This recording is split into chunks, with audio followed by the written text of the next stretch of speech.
Assalamualaikum warahmatullahi wabarakatuh. Hai, saya Audia Ratu Imtiaz Suradana dari kelas 11 IPS 4. Di sini saya akan menerangkan proses masuknya Jepang ke Indonesia, proses menduduki Indonesia, peralihan kekuasaan dari pemerintah kolonial Belanda hingga dikuasai Jepang, dan kebijakan pada zaman pendudukan Jepang. Yang akan saya bahas pertama adalah proses masuknya Jepang ke Indonesia. Indonesia adalah salah satu target utama Jepang dalam Perang Dunia Kedua. Karena koloni itu memiliki sumber daya yang penting dalam upaya perang Jepang, terutama karet dan minyak bumi. Indonesia saat itu adalah pengekspor minyak di dunia setelah Amerika Serikat, Iran, dan Rumania. 7 Desember 1941, Jepang menyerang Pearl Harbor, memulai masuknya Jepang pada Perang Dunia Kedua. 11 Januari 1942, Jepang menyerang Kalimantan dari Sarawak. 13-15 Februari 1942, Jepang menyerang Pulau Sumatera. 23-24 Februari 1942, Jepang menaklukkan Balikpapan dan Pulau Kalimantan. 27 Februari 1942, Jepang menghancurkan Angkatan Laut Belanda di Laut Jawa. 28 Februari 1942, pasukan Jepang mendarat di Merak, di ujung barat Pulau Jawa.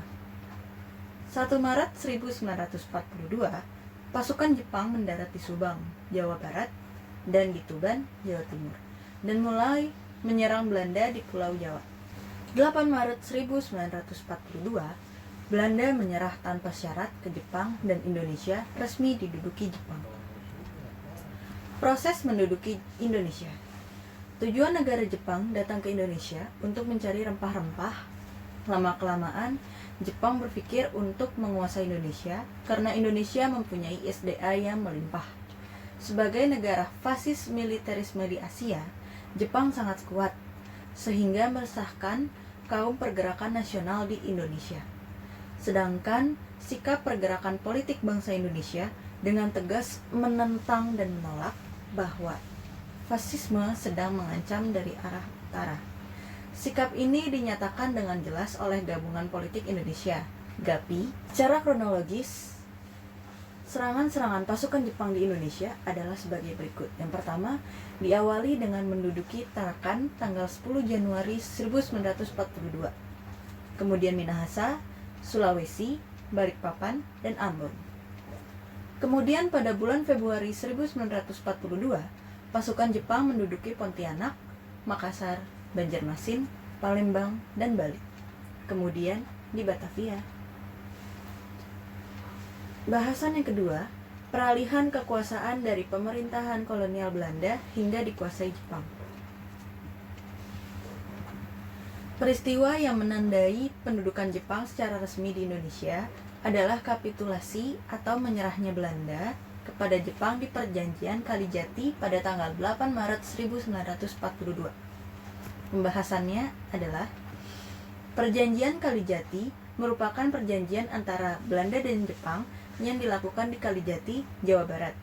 Dilakukan pada tanggal 8 Maret 1942. Perjanjian ini berisi penyerahan tanpa syarat pemerintahan Hindia Belanda atau nama Indonesia saat dijajah oleh Belanda kepada pasukan Jepang.